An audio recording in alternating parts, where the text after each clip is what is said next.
You know, in the crypto world, it feels like a new project pops up every single day.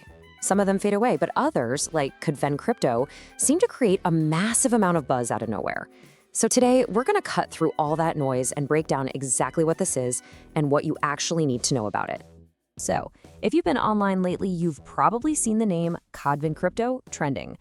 And you're definitely not the only one. Search interest is just spiking, online communities are buzzing, there are a ton of questions flying around. So, what is actually going on here? What's behind all this hype? Let's figure it out. Our goal today is really simple. We're just going to give you clarity. We're not here to speculate. We're not going to give you any wild price predictions. This is just a straightforward, educational look at the facts so you can understand what's what. All right, here's how we're going to tackle this. First, we'll introduce what Kadven actually is. Then, we're going to cover a super important technical point. Is it a token or a blockchain? After that, we'll dig into its purpose, talk about price and risk, and then we'll wrap up by giving you a solid framework for doing your own research. Okay, first up, let's get right into it. What exactly is Kadven Crypto, and why is everybody suddenly talking about it? So, this buzz seems to be coming from a few places all at once. You've got a huge surge in search traffic, for one. You've also got really active discussions happening in online forums and social media. And of course, there's a whole lot of curiosity around where its price might go. Honestly, it's that classic cocktail of excitement we see when a brand new project hits the scene. All right, let's pause here, because this next part might be the single most important piece of information in this entire explainer.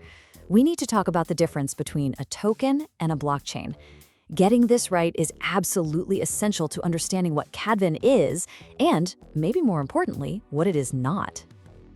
Okay, think of it like this. A layer 1 blockchain, like Bitcoin or Ethereum, is like the entire highway system. It's the foundational infrastructure. A crypto token, on the other hand, like Kadven, is like a car that drives on that highway. It's not the road itself. It's an asset that's built on top of an existing network to do a very specific job. So the huge takeaway here is that Kadven is not trying to be the next Bitcoin. It's not a new fundamental network. It's a digital asset that's designed to have a specific function inside of its own ecosystem. It's a tool built for a particular project. So if Kadven is a token with a specific job to do, the next logical question is, well, what's the job? What is it actually for? Why does this thing even exist? Now, with brand new projects, their exact purpose can sometimes be a little fuzzy at the start, and that's a risk you gotta know about. But typically, tokens like this are designed for things like, say, giving you access to special features on a platform, letting you earn rewards, or even giving you voting rights to help decide the project's future. And here is the bottom line, folks. For any token, its real, lasting value has to come from people actually using it for what it was designed for, not just from hype driving the price up. If nobody's using the token, that's a huge red flag. Utility is truly everything in the long run.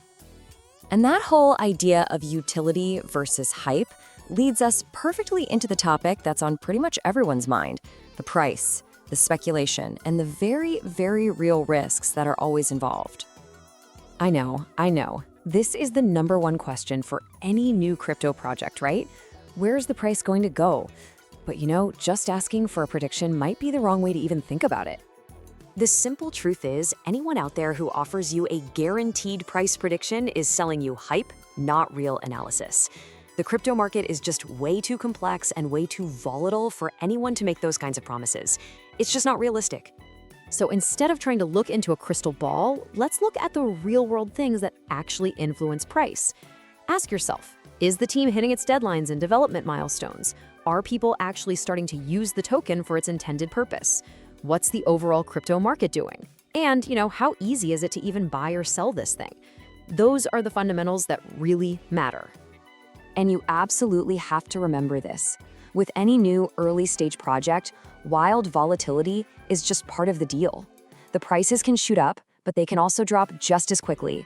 That chance for rapid gains always comes with an equal risk of rapid losses. Okay, so all of this brings us to our final and maybe most important section. We're going to give you a practical framework you can use to do your own research and make your own informed decisions, not just for Kadven, but for any project you come across. And check this out. Here's a perfect real-world example of why research is so critical. A lot of people online are getting Kadven, the token we're talking about, confused with Kadena, which is a totally different established Layer 1 blockchain.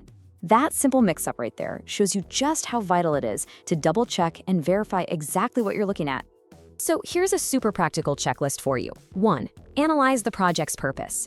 Does it actually solve a real problem, or is it just a cool idea with no real use? 2. Check the token distribution. Who holds most of the tokens? You want to see that it's spread out fairly.